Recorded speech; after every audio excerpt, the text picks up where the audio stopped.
Hello,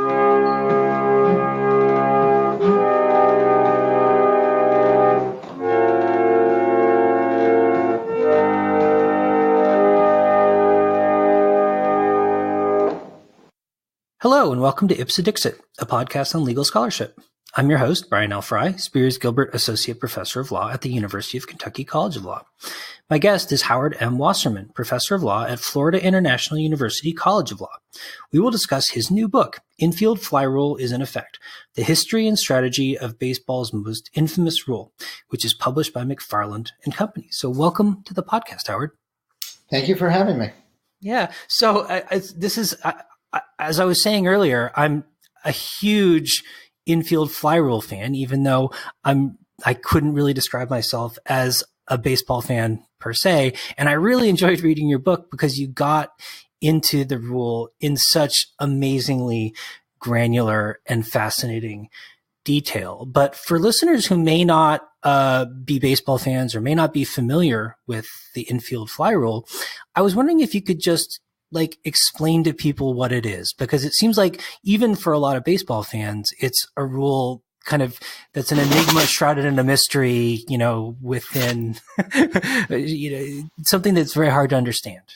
Yeah, no. And I think that's why there are multiple groups out there. There are people who are baseball fans. There are people who are Infield Fly Rule fans. There are baseball fans who are very big fans of the Infield Fly Rule. Is just this what I refer to as the entree into baseball. If you know the Infield Fly Rule, then you're a real baseball fan.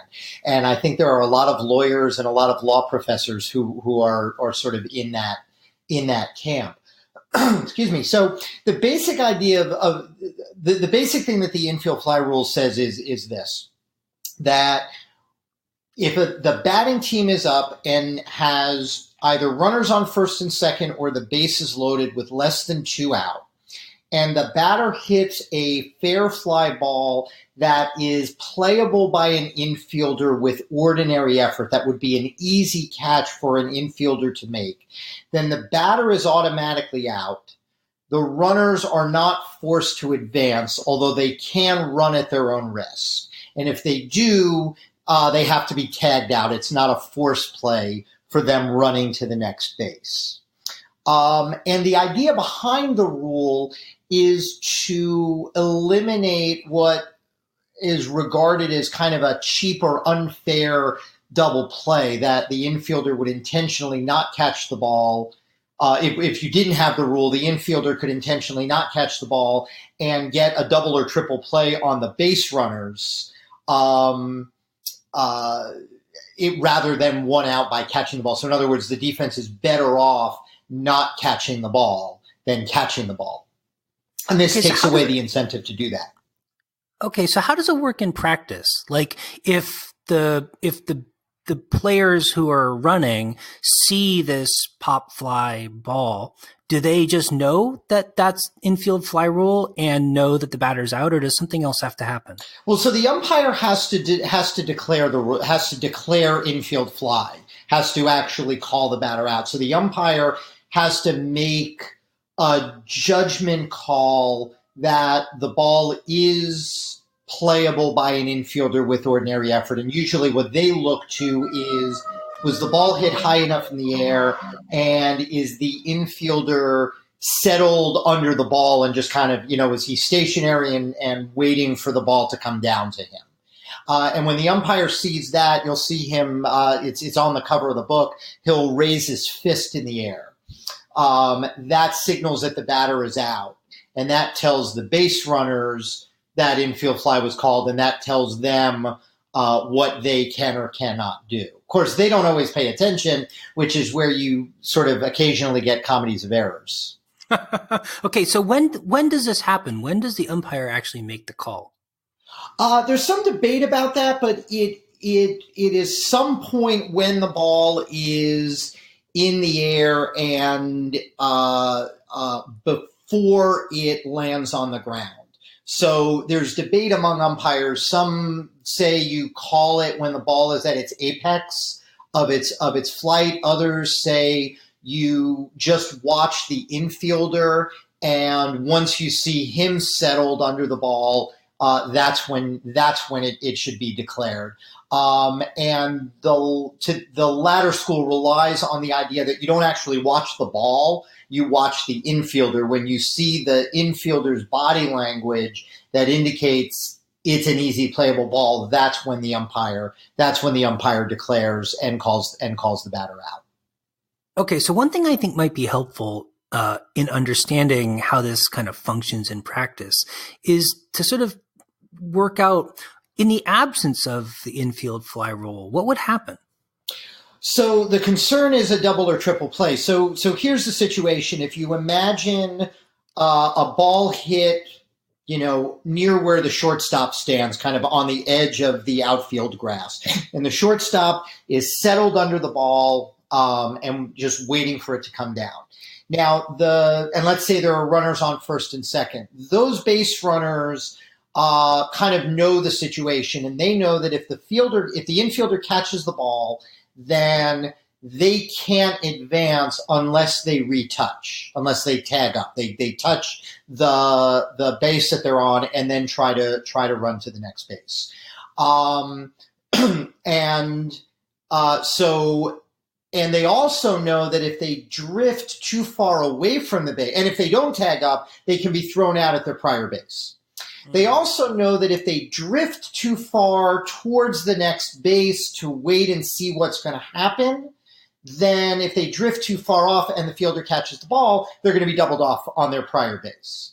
So those base runners both have to stay pretty close or stand right on their current bases. All right, they have to stay really close. Okay, and now if we didn't have an infield fly rule, and if the infielder didn't catch the ball, now the runners are stuck because now they have to run like 85 feet to get to the next base ahead of the throws. And especially on a ball that's reasonably close to the infield, which a ball that is playable by an infielder would be, they're not going to be able to beat those two throws. Because they can't lead too far without getting doubled off, they have to stay close to their current base. But then when the ball falls to the ground, they're not going to be able to make it to the next bases. And so the shortstop could drop that ball, pick it up, throw to third baseman throws to second. Now they get a double play on the two base runners on a play that ordinarily you would expect them to get just one out by catching the fly ball.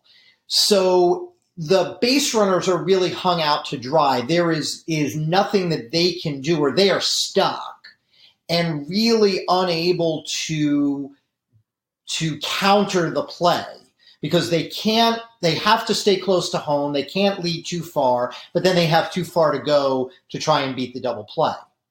And so the idea of the infield fly rule was, well, if we call the batter out, then the force out on the base runners is off. They are no longer obligated to run.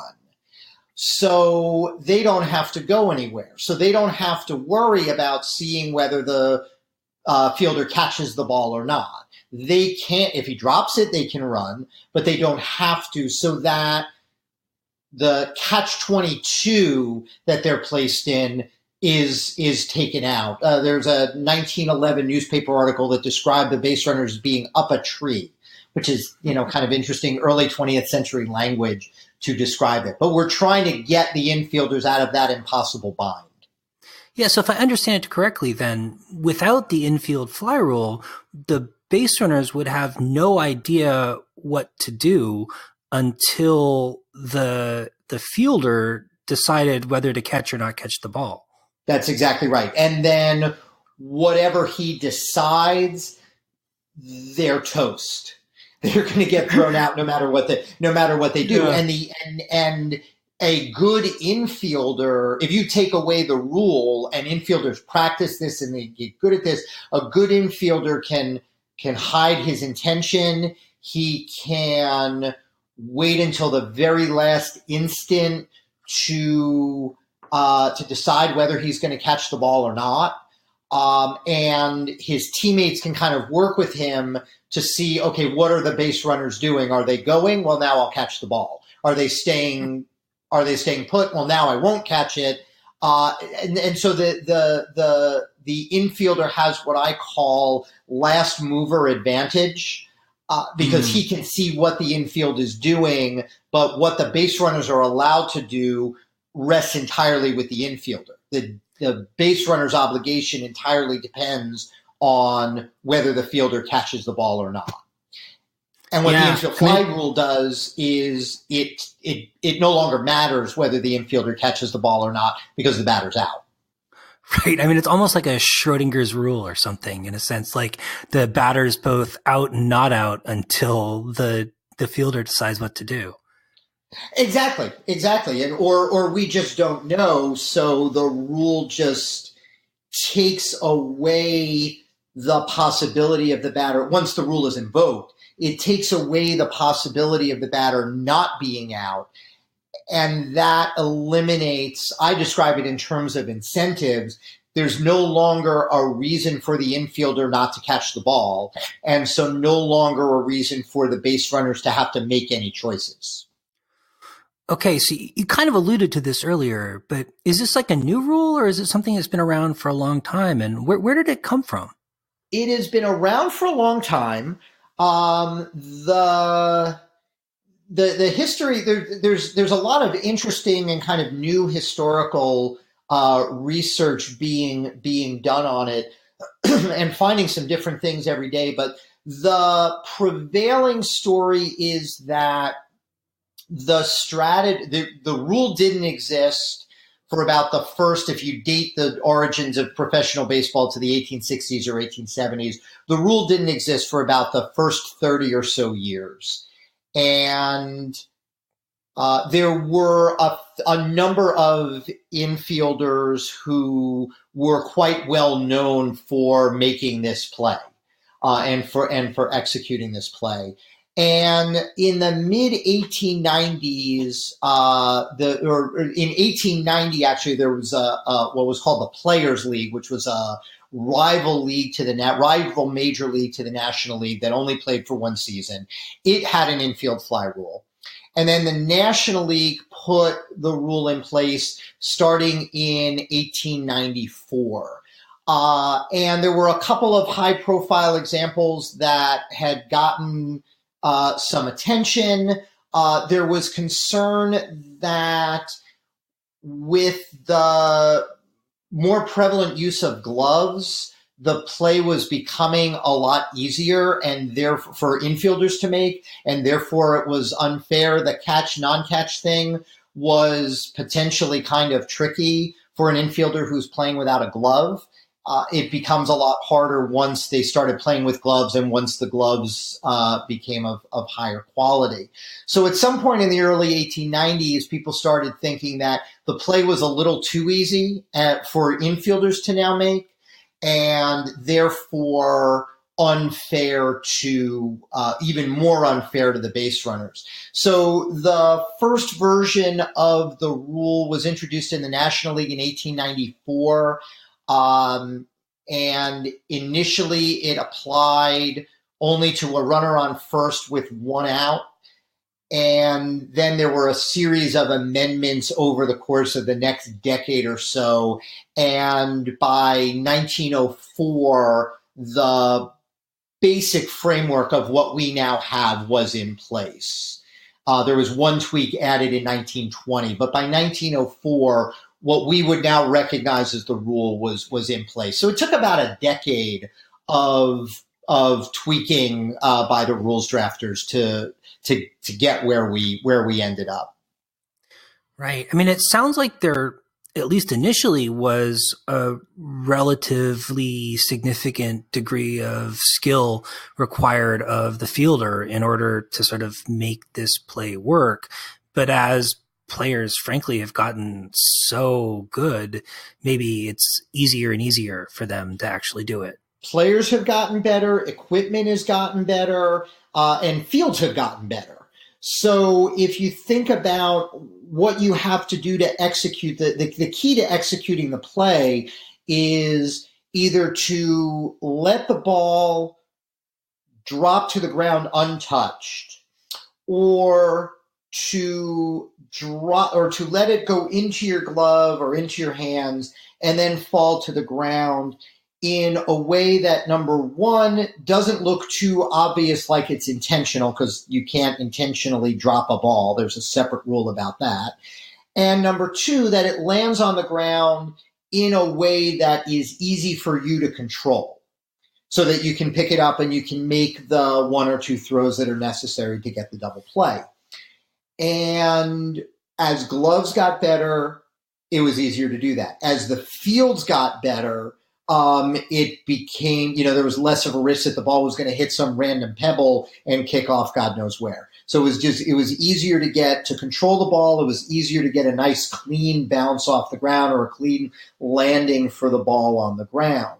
And so both of those things combined, and as you said, the skill of the fielders, and all three of those things combined to make it an easier play to make. And that, I think, prompted the changes to the rules. Go ahead. No, I was going to say, it seems like the infield fly rule at this point is almost like sort of baseball's version of a rule from time immemorial, as lawyers might put it. But in your book, you note that there is a debate over the rule. What is that, and what are people debating? There are a few people who argue, and I discussed a couple of the arguments that were made. There are a few people who argue essentially that the play isn't unfair and the play would actually create some excitement. So let's have that excitement into the game. Because there's skill involved in what we just described, not catching the ball in a way that allows you to control it and to make a play on it. That actually is an infielder skill, so let's promote it. We can get this nice cat and mouse game between the base runners and the fielders. Maybe the base runners will run and they'll try to prompt or force the infielder into an error. Or the infielders can be clever in how they disguise their intent. And so there's a game between the runners and the infielders. And that ought to be promoted, the argument goes, rather than allowing everything to rest in the hands of an umpire. There's an argument that the pitcher did a good job. The pitcher did his job really well because he prompted the batter to hit a really weak fly ball to the infield. So he should be rewarded by multiple outs if his defenders can pull it off. So those are the two big ones that we don't need it, and that what it brings to the game is actually something that we want to promote. And at least some people, some umpires or people associated or affiliated with umpiring that I spoke to took the position that, normatively I'm not going to opine on the rule one way or another, but it's been around for 120 years at this point, so we ought to keep it for tradition's sake. Yeah, well, so you kind of in your book, you kind of try to counter this revisionist perspective, as it were, on the infield fly rule. What's your take? Why do you disagree with those critics of the rule?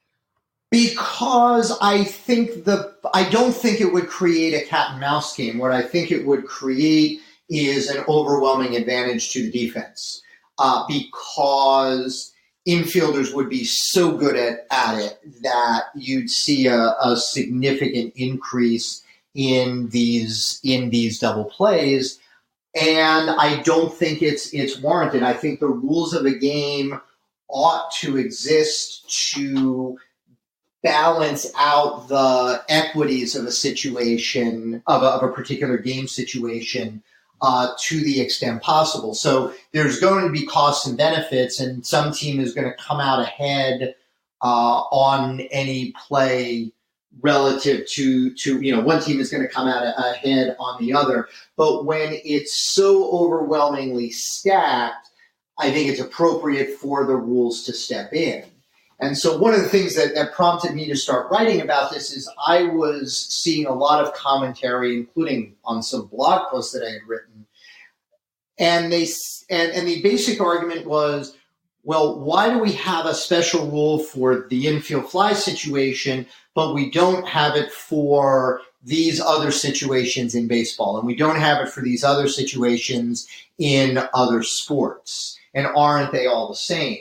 So where I was coming from was trying to figure out what is it that made the infield fly situation, or the situation that prompts the infield fly rule, different from all these other situations in baseball.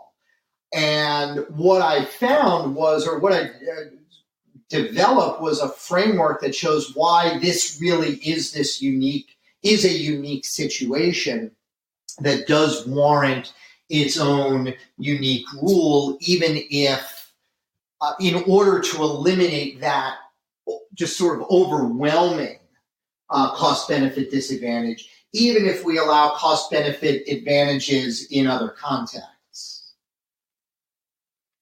Right. So in your book, you observe that this debate about the wisdom of retaining the infield fly rule is playing out in, among other places, law reviews, surprisingly. Why is that? Why are legal scholars and lawyers interested in the infield fly rule? And what is the sort of legal history, as it were, of the infield fly rule?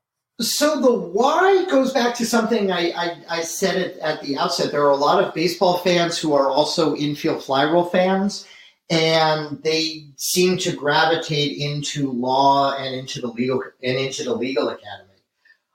So the legal history starts in 1975 with an unsigned student piece in Penn Law Review. It was later attributed to a guy named William Stevens. And the piece was called "The Common Law Origins of the Infield Fly Rule." It was an 8-page student comment that talked about the history of the infield fly rule and its development and evolution as an example of common law decision making and common law development. And I think so that was published in 1975, and I think there's about, it's 45 years or so, and there's 3 or 4 generations of law professors who are just kicking themselves that they didn't think of it first. And so what followed was, over the years, a lot of articles that, law professors would write something using the infield fly rule as some sort of analogy or some sort of metaphor for something else, property law, tax law, whatever, always kind of pointing back to the Stevens article as the Big Bang for it all. And there's also a strand of legal scholarship that looks to sports to illustrate legal and interpretive and jurisprudential ideas. So, you'll see when something big happens in sports that's rule related, you will see law review articles pop up here and there using that play or that situation and that rule to illustrate something about jurisprudence and legal interpretation. And that actually is what prompted my interest in writing about this. So my starting point for this whole project was in 2012, there was a very controversial infield fly call in a playoff game between the Atlanta Braves and the St. Louis Cardinals, where infield fly was invoked on a ball hit pretty far out into left field. the base runners advanced on the ball was not caught because of some miscommunication between the fielders. But the umpire invoked the rule. The base runners advanced, but the batter was called out. The fans went nuts. They started throwing stuff on the field, and the game was delayed for 20 minutes. And I wrote a couple of blog posts about the play where, and I basically tried to do the jurisprudential thing, and I said that the play was actually a nice illustration of how you get different results if you focus from a textualist perspective as opposed to a purposivist perspective. That if you apply textualism, the call was probably right because the text of the rule just says, is it playable by an infielder with ordinary effort in the appropriate situation? And the answer was probably yes. But if you apply purposivism, if the purpose is to avoid that double play, well, this was a ball that was hit so far out into the outfield that that there was no chance that the base runners would have been doubled off if the infielder had intentionally not caught the ball. So the purpose of the rule wasn't really triggered on that play. So if you take a purpose of this approach, maybe the call was wrong. And I thought it was, just a good illustration of how you get potentially different results from applying those different interpretive modes or those different approaches to statutory interpretation. And I started writing more broadly when I saw the response of people saying not only was this call wrong, but hey, we ought to just get rid of the infield fly rule entirely. And that kind of set me down on what's now been a 6-year writing project. Well, so you've given one example of how the infield fly rule works as an illustration of a sort of jurisprudential concept. But why is it, do you think, that legal scholars have been so drawn to the infield fly rule as a metaphor for legal reasoning in jurisprudence? Is there something special or unique or distinctive about it that makes it an especially appropriate metaphor for what we do as lawyers and legal scholars? I don't think so. I mean, honestly, I don't think so. I think it stands out because it has its own name. And it has this pride of place in baseball. I think even if you aren't a baseball fan, you've at least heard of the infield fly rule. And it's sort of known in that way. So I think when people were gravitating to write about something, it made sense that would be the thing that they would seize on. I don't think it is necessarily the most jurisprudentially interesting, or it is the only jurisprudentially interesting play that you could see either in baseball or in sports more generally. I think because it's so well known, it just kind of presented itself as the first thing to look at. Yeah. So, one thing that struck me when I was reading your book was you talked about the infield fly rule in relation to the aesthetics of baseball. And I was wondering if you could talk a little bit about what you meant by that, about the aesthetics of baseball, and maybe also about sort of like how that might relate, if at all, to the aesthetics of jurisprudence. So the aesthetic problem is the key to this play, and the thing we don't like about this play, is that it all hinges on the infielder intentionally not doing what we ordinarily expect him to do, which is to catch an easily playable fair fly ball.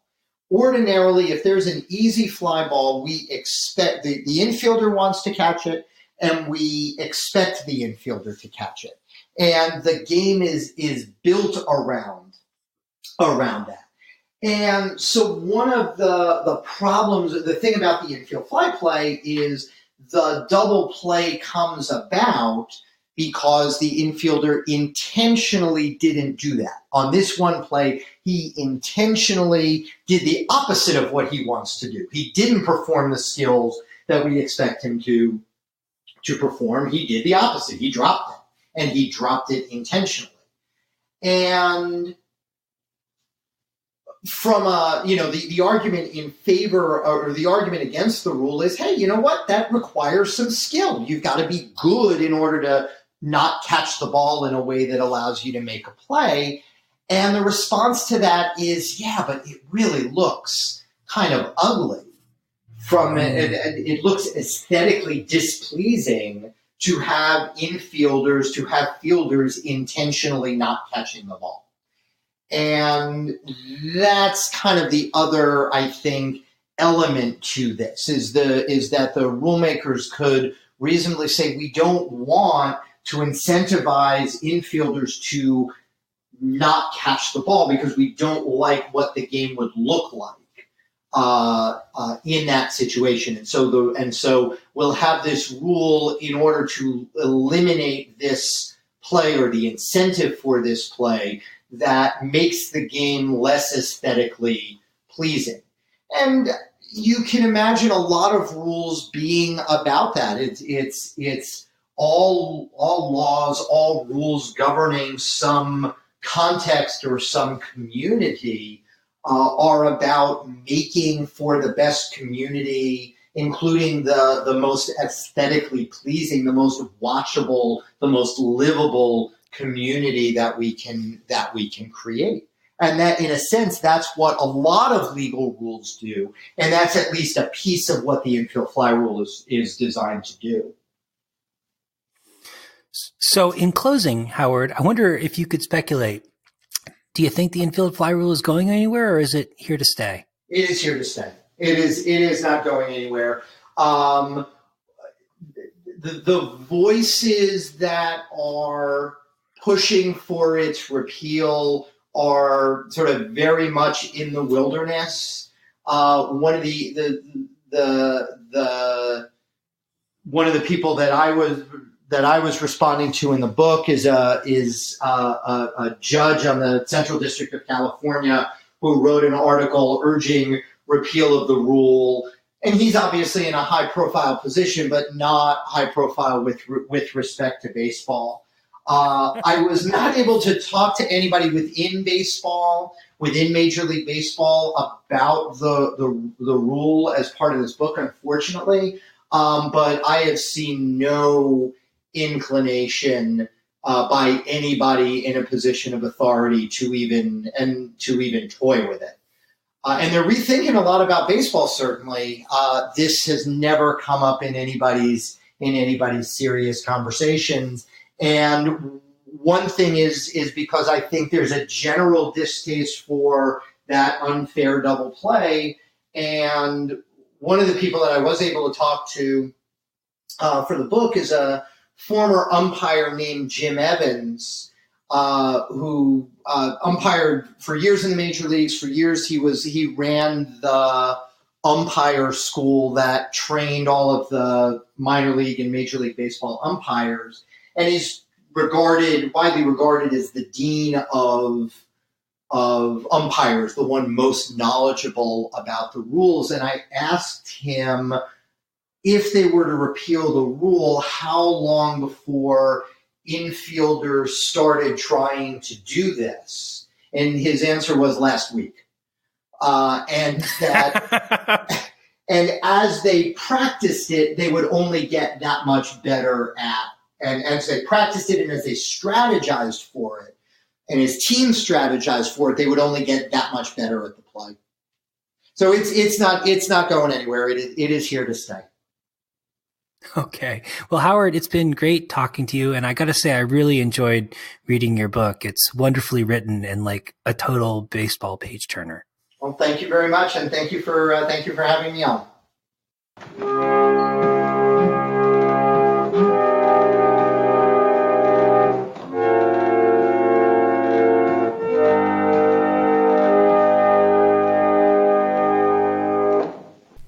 Stand Stan Musial, one of the greatest left-handed hitters in the game of baseball. Stan, what advice do you have to youngsters who want to become great hitters?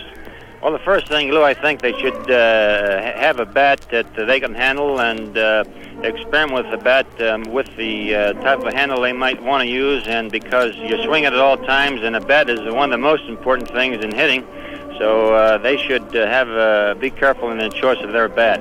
What about covering home plate, the outside of home plate and the inside, Stan, and so far as standing the distance from home plate? Well, that's right. They should experiment standing toward the plate and away from the plate until they can cover the bat with their swing, and one that feels comfortable to them, and knowing that when they swing at the ball, that will cover home plate. And I think by practicing why they can do that, Lou. What about actually the grip of the bat, Stan? Do you hold that bat tight at all times? Well, you hold it firm, Lou. You don't want to choke a bat because it tightens up your muscles, but you want to have a good, firm grip on the bat because the ball will knock the bat out of your hand, and it's a good, firm grip. And the grip is very, very important, how you hold your hands on this bat, and be sure you get the proper instructions how to you don't twist your wrists around so far that you're tied up with your wrists, because you can't swing the bat with your wrist tied up. So the grip is very, very important. Would you say that your knuckles should be lined up? I think if the knuckles are pretty close to lined up, their wrists will be free and loose, and they'll be able to swing that bat very easily, Lou. Stan, how do you hold your head when you're looking at the pitcher, and your shoulders? Are they kept straight and level? Well, they're good and level, Lou, and the main thing about your eyes is you turn your head toward the pitcher so both of your eyes are looking directly at the pitcher rather than having your eyes at an angle, whereas one eye is not getting a good look at it. So be sure your head is turned around directly at the pitcher, and you're looking at the pitcher with two eyes, and you get a much better look at the ball. Do you move in that batter's box forward or back according to the pitcher? I generally don't like to change around in the box too much, Lou, because with my one stance, I know the strike zone, and therefore I don't like to move around too much in the batter's box. I have the one stance, and I keep with it. What about your stride, Stan, into the ball in order to bring your hips around? I think the most fault about hitting is overstriding, and that's one of my problems. So a good shorter stride and not too much of a stride is much better than trying to take a big stride. And I found out that the arms do the work, and this way with a shorter stride, the bat can come around quicker, and you could hit the ball better. And what about your follow-through after the contact of the bat on the ball?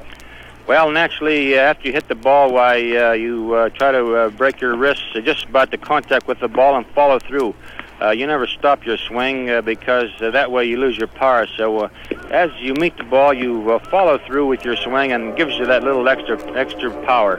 Well, thank you very much, Stan Musial, and let's hope that we have a lot of youngsters that will become Stan Musials in baseball. Well, fine, Lou. Thank you very much.